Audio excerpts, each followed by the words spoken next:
Hey, welcome to Swapmoto Live presented by Ogio. I'm joined here in the studio today by Monster Energy Kawasaki's new 450 rider, Joey Savatgy. So I've always wanted to ask you this. Versace Savatgy, I mean, where did that nickname come from? Is it just because of the pronunciation thing? I think it's the pronunciation thing. To be completely honest with you, I don't know.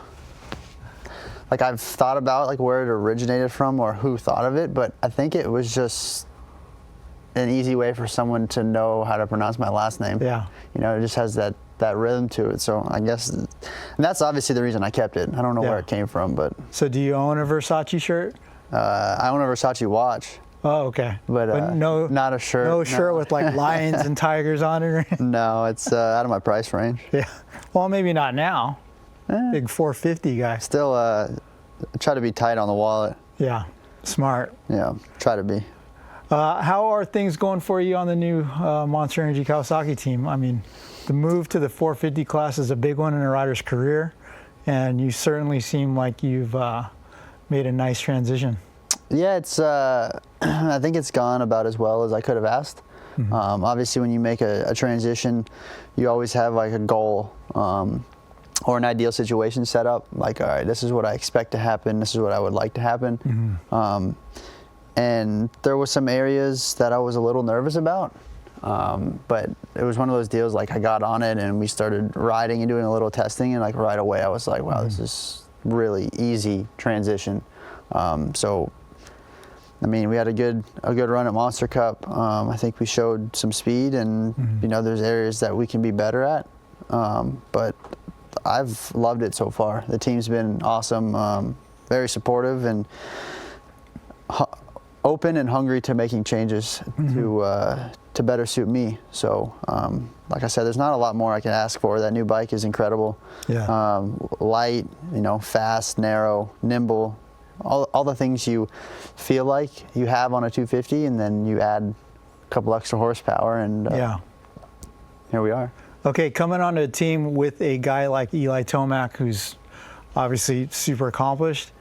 Was there ever any worry that you would be like the B guy, or just you get this stuff? But obviously, from what you're saying, it sounds like the team is investing well into you to make you comfortable and happy on the bike. I don't ever like to think I'm the B guy, or they settled for this or settled for that. You know, I think at the end of the day, Cowie hired me because that's who they wanted. I don't think there was another option out there that maybe they went for and they got rejected, and then they were like, oh, we could fall back to that plan. You know, like, they obviously wanted to hire me, and it had been in the works for a while. And with Eli being on KYB and me being on Showa, and basically us having our own deal, like, it's basically a one-man team. Obviously, there's two of us on the team, but I have my own group of guys, crew chief, mechanic, suspension guy, you know, the whole deal, and Eli has his. So I don't really ever feel like there's a B guy on the team. You know, obviously, I'm aware and humble enough to know that Eli is the elite of the two of us. But you know, obviously, the goal is to make a run at that and try to level the field a little bit. And you know, like I said, at the end of the day, I don't feel like a B guy, and the amount of work that we've been doing and the time that they've been willing to spend with me is far from a B guy. Okay, so 2019 is a fresh start for you, so to say. A new team, new bike. It's still a Kawasaki, so it probably feels a little bit familiar, but you're on, you know, a new class. How gnarly is the setup and the testing that goes into developing a bike for you? Because, you know, before, if you're on the same 250, and the next year it's changed a little bit, but I mean, you're on a whole different thing now, so there's a new comfort level you have to achieve. Yep. And I mean, I guess, how's the process been? Well, I've been in California more than you care to. Since the last round outdoor, I flew straight from Indiana to here. I was here for 2 weeks, and went home for 2 weeks, and came back, and been out here basically since before Monster Cup.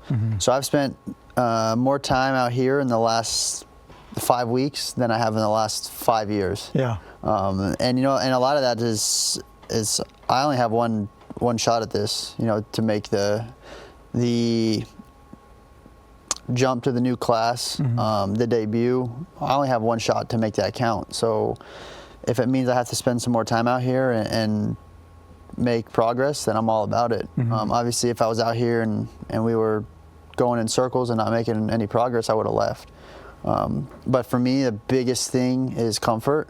And I think when you're comfortable, you make the most amount of improvement, and that's when you're the fastest and you enjoy riding the most. So I've been out here a lot.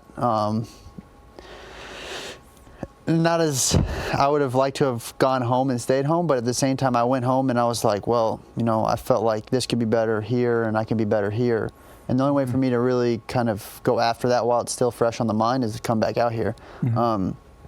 So I'm not complaining by any means, because like I said, we've made a lot of progress and I've gotten really comfortable on the bike, and we're doing, you know, a good amount of laps, and I'm getting my stuff done. And, you know, it's still early, but I have some things coming up here in the near future that I have to take care of, and I'll be home for a little while, and then I'll be back out probably almost all of December. So it's, like I said, I've been out here more than I've been ever, but at the same time, we're making progress every time we go out there, so I'm okay with it.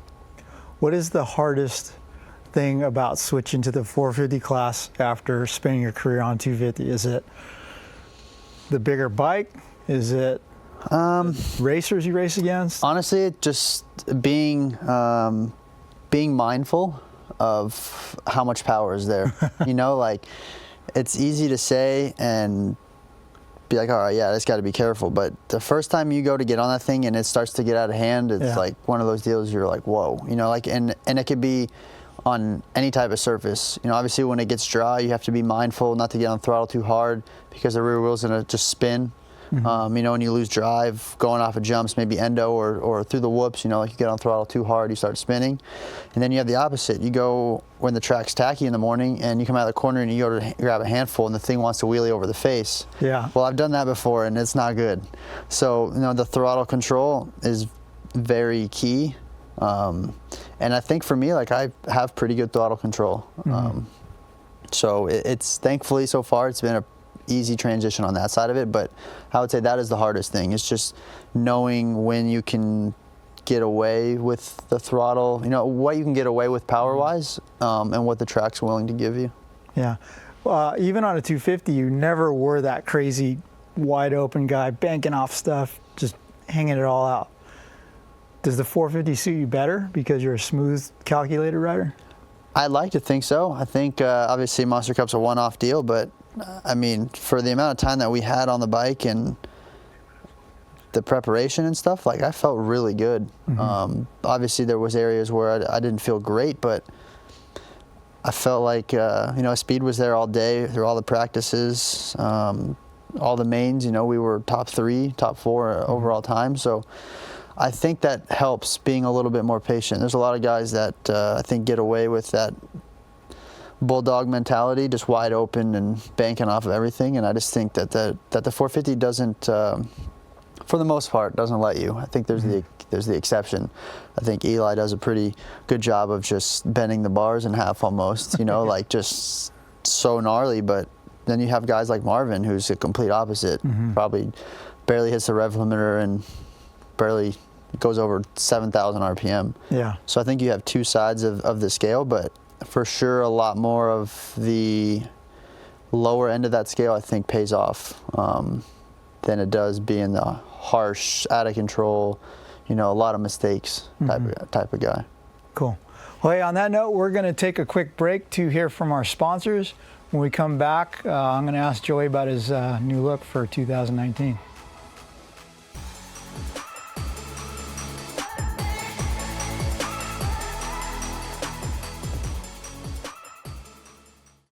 Hey, I'm Brooks Wheelan, and I'm a stand-up comic. Today, we're gonna compare a grocery bag, nice, with the Ogio Alpha Convoy 525 backpack. The Ogio bag here is made out of Cordura Eco-Made fabric, which is nice, it's durable, it doesn't fade, it helps the Earth's sustainability because it's made out of recycled materials. The grocery bag is made of grocery bag fabric. It is lightweight, I will say that, not really durable. You know, that's gonna happen. Come over here. No. Next, we want to compare how each one of these bags works with the Ogio mod storage system. These guys hook right in here to the webbing. You can travel around with these, sold separately. Oh, it's like a kangaroo now. It's got its own little pouch. That's cute as heck. Over here, that's terrible. I really want to show the difference between the Ogio 525 internal organization and the grocery bag. We'll start with the grocery bag. It's zero. Let's see how the Ogio 525 works. First of all, in this bag, you've got a waterproof zipper for your computer and a pouch for your tablet. Boom, those are safe back there, and you have this component of the bag. Look how much space is in there. We can fit in a notebook where I don't really write jokes down. Right here, check this out. We can put our Mophie in this section, wallet. That's going up here in my pouch, because I want easy access, and I like to work out. I'm a very strong person. Fits right in there. Let's see how the garbage bag does. This isn't what you want out of a bag. All right, now let's talk reflectivity. The Ogio 525 has reflective parts on every part of the bag. Right here, right here, right here. That way you can like walk home at night and be seen and not be hit by a car or a bike. The grocery bag, on the other hand, has zero reflectivity and kind of begs you to be mugged. All right, I'm gonna try it on. Now, with the air mesh padding, my shoulders are not sweaty. Also, it's got this dope sternum strap to take some of the pressure off of my back. And it's got these load lifter straps right back here to take even more pressure off my back and evenly distribute the weight. Boom, that feels good. Let's see how the grocery bag fares. That.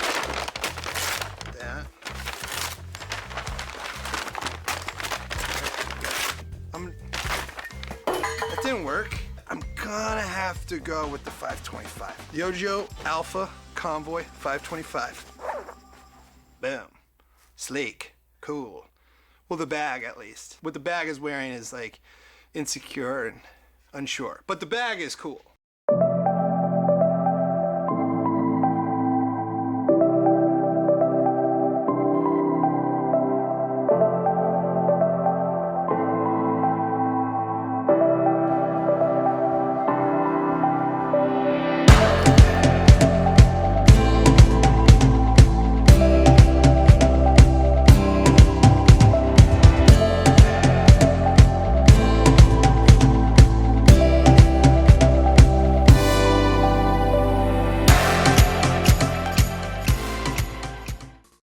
Hey guys, Marvin Muscan here. Liad is giving away one leg brace every week during 2018.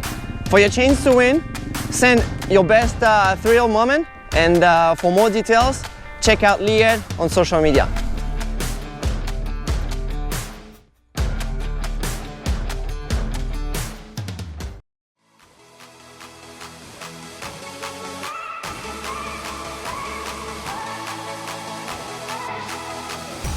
Welcome back to Swapmoto Live, presented by Ogio. I'm joined in the studio by Joey Savatgy, who debuted all new look at the Monster Cup.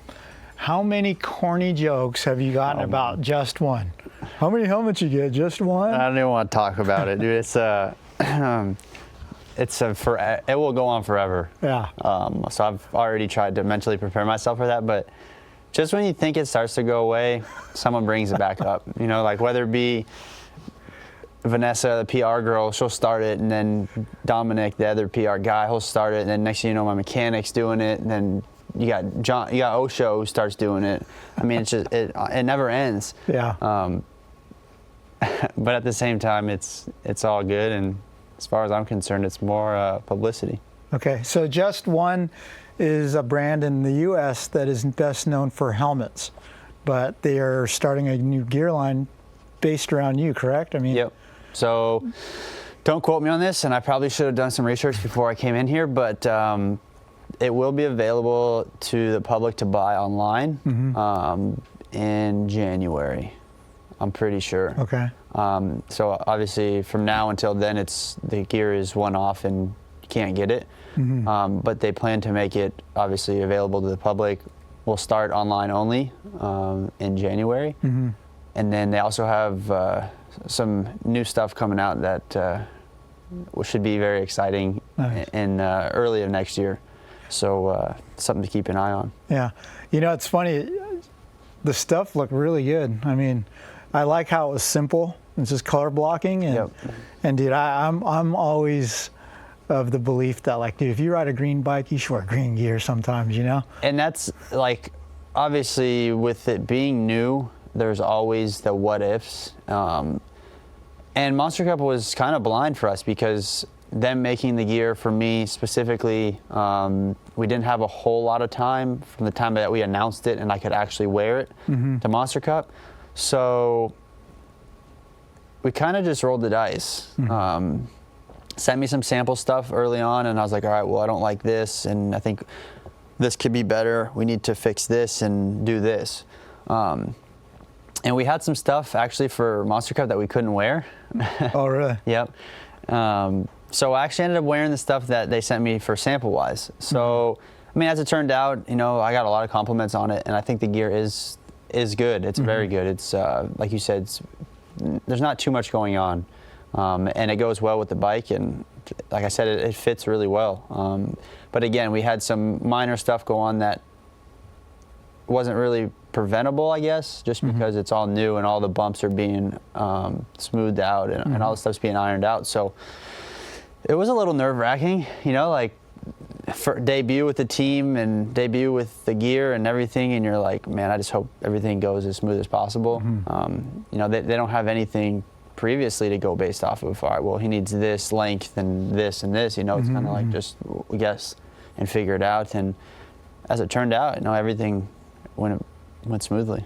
Nice. Okay, so you moved up to the 450 class. It's your first individual year as far as contracts go for different things. That's got to be kind of exciting, right? Because you've been part of like the pro circuit team and then other teams before that where a apparel deal comes. Yep. So it's kind of like, whoa, here I am, guys. Bring the offers in. Yeah, no, it's nice because you have the freedom to go market yourself however you want. And for me, like with Just One, it's a new opportunity and it's something that I can build on and keep around, you know, maybe my whole career. It's just something that we start early and we build the platform, and from here on out we just continue to grow and make improvements, and you know, they're willing to make a push over here, and they want to make a push badly, and they want to be known as, you know, one of the top companies over here. So they're not shy to do whatever they have to do, you know, to make that happen. But yeah, it's cool. You kind of get to venture out and do your own thing and have options. You know, you're not, I never like to use the word stuck, but you're not limited to what the team has. So for me, like, I've always wanted that. It's cool. You get to have some little things here and there. Individuality, your own identity. That you didn't get to have before. So there's some other things that we're working on that when the time comes, I think it'll be pretty cool. But until then, it's just we're working on some behind the scenes stuff. Cool. Do you have any other individual sponsors that are all new this year? I mean, or is it just one? It's just one. I mean, they made you goggles as well, right? Yep. Yeah. Okay. And obviously Alpine Star boots. So yeah, I mean, between the boots and the gear, the goggles, the helmet, I mean, it's all individual stuff. So that's new for me. I haven't been in A-Stars since PC made the switch to Fox. Yeah. So it's been a while. But like I said, we're working on some other things, and as of now, it's just one. Okay. Hey, let's talk about the bike a little bit. You know, the 2019 KX450, it won our shootout Bike of the Year honors by a mile. We were talking before the show about how good the thing is. Did you ride it stock before you got on you went straight to the factory bike? Yep. Oh man. See, and that was the thing, like, so I had a 450 at home 18 that PC sent me, and it was, I think, pretty much stock, maybe a little bit of headwork, pipe, silencer. Did it have air forks? Yes. Oh, sorry about that. But we were able to put the 250 stuff on the 450 and obviously stiffen it up a little bit. But so I didn't have a lot of time on a 450 at all. You know, like the last time I really raced and rode a 450 was amateur. So it's been a long time since I've been on a 450, but I'm telling you, like that first day I got on it, and I was a little nervous, you know, like I knew everything, just unfamiliar. And then like that second day we went to Supercross, and then by like the third and fourth day I was like, dude, this thing it's incredible. Yeah. And like I said, there's always the nervous thoughts of the transitions of what you think in your mind, like where you're going to struggle or what's going to be difficult. And that bike I'm not surprised it won the showdown. You like the button too, right? The button is, I got to do a couple more thumb workouts, but that button is a lifesaver, dude. I'm so glad we're back to that. And again, it's been a while since I've been on a bike that has that electric start feature. So I'm glad. I think they should all go to it. Yeah. But for now, I'm good because I have one. Yeah.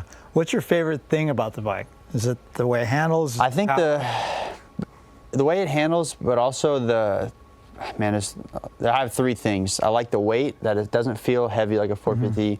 The narrowness through the legs is a lot like a 250. You don't have like that big wide tank feel. Yeah. And the nimbleness, like to be able to just flick from one side to the other is, those three things to me are huge. Especially me being a more front end guy and liking the feel. It's not heavy and it turns very well. So that alone are hands down, like it's crazy. Yeah, I'm super impressed with the thing. Hey, we're going to take a quick break to hear from our sponsors. But when we come back, we're going to take a viewer question, and stay tuned. Just one.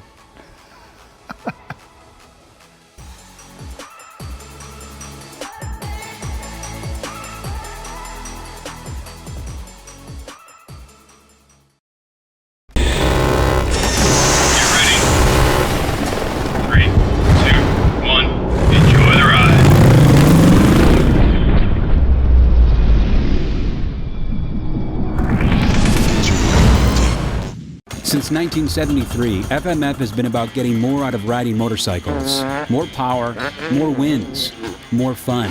Innovation and American craftsmanship makes FMF today's leader in performance. FMF, feel the power.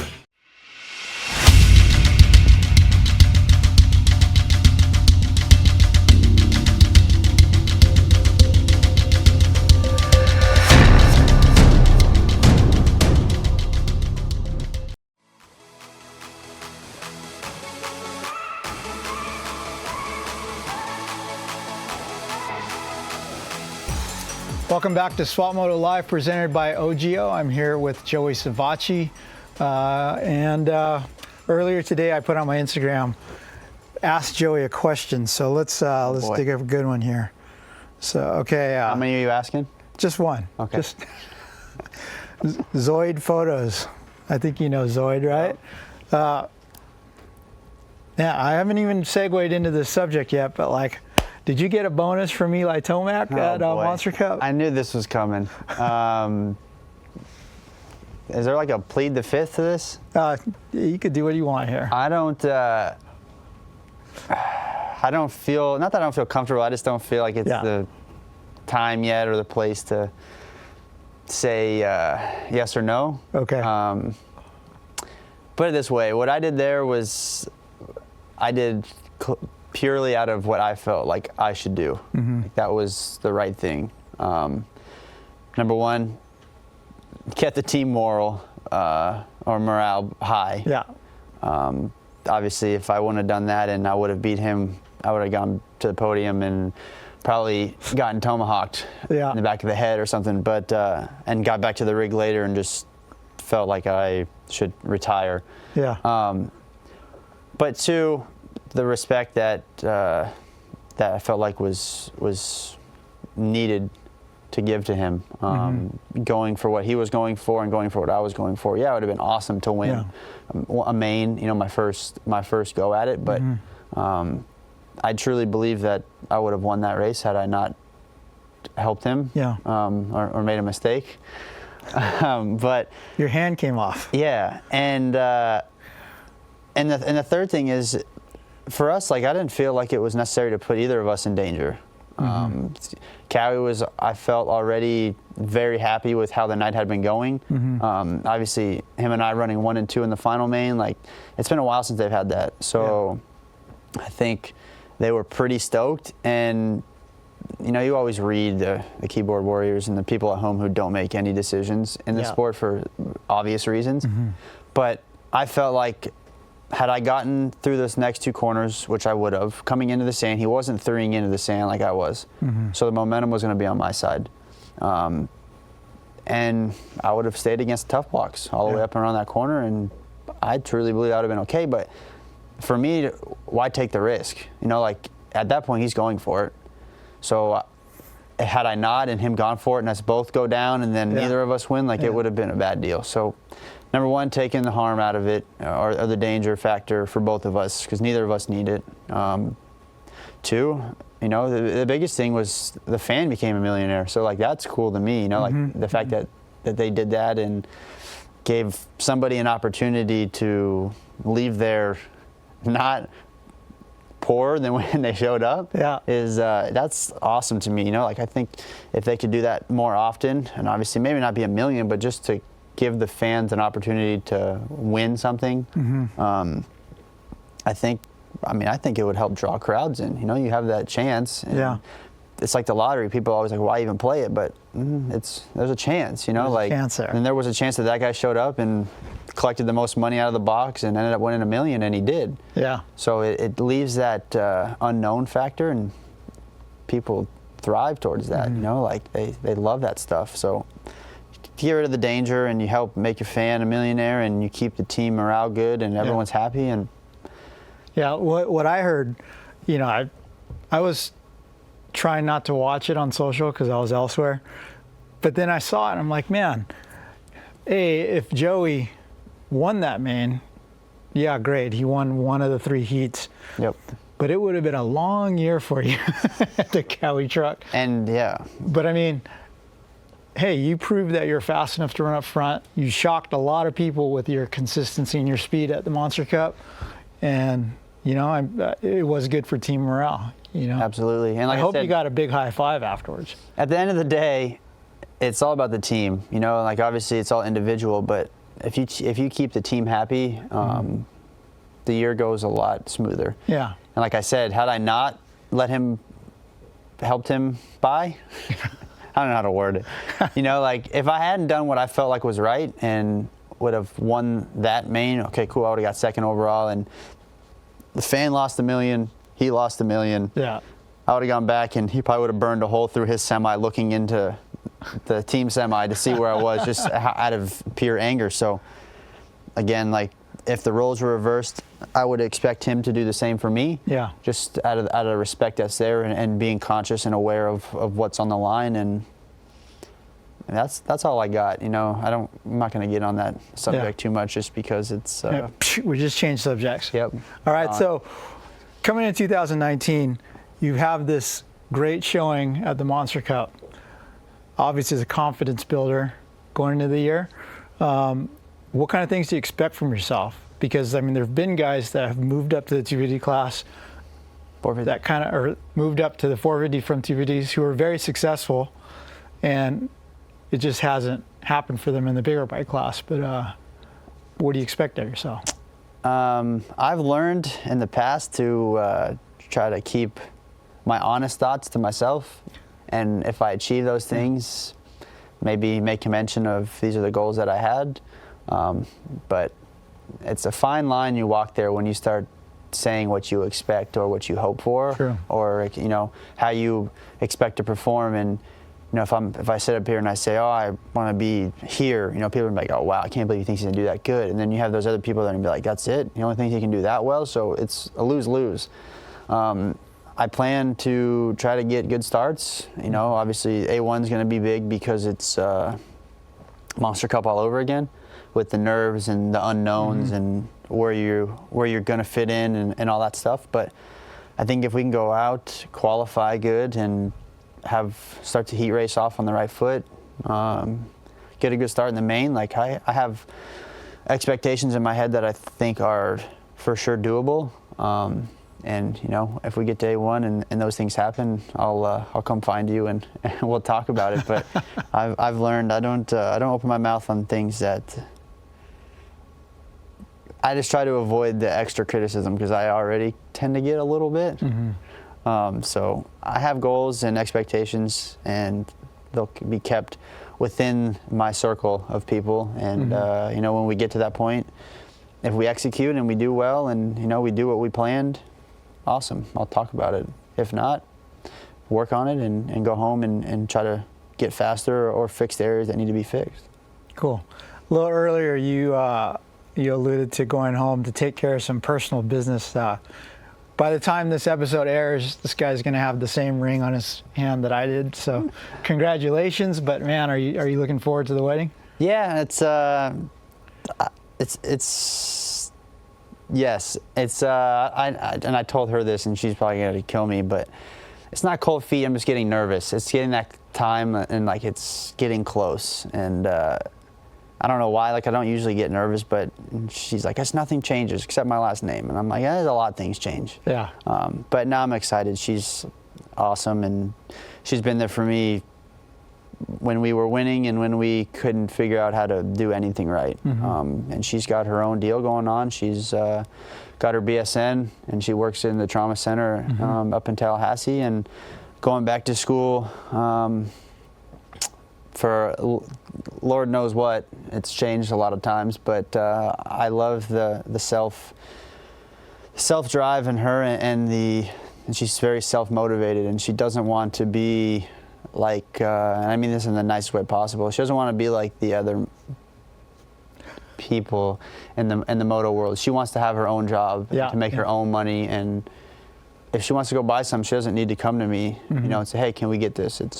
If she makes her own money, she can do whatever she wants with it. You didn't meet her in the ER, did you? No, I didn't actually. I met her at Loretta's in 2010, maybe 10 or 11. But like I said, she's awesome and got her head on straight and knows what she wants to do, and that's all more of a reason why I respect her like I do, and I'm excited and nervous at the same time. But from everyone I've talked to, friends and everything, they say it's normal. You get over it, so yeah, it'll be good. Well, hey, congrats, and that concludes our time. So thank you for watching. If you like what you saw, subscribe to our YouTube channel, bookmark Transworld Motocross on your internet browser, and give old Savatgy here a follow on Instagram. Thanks for watching.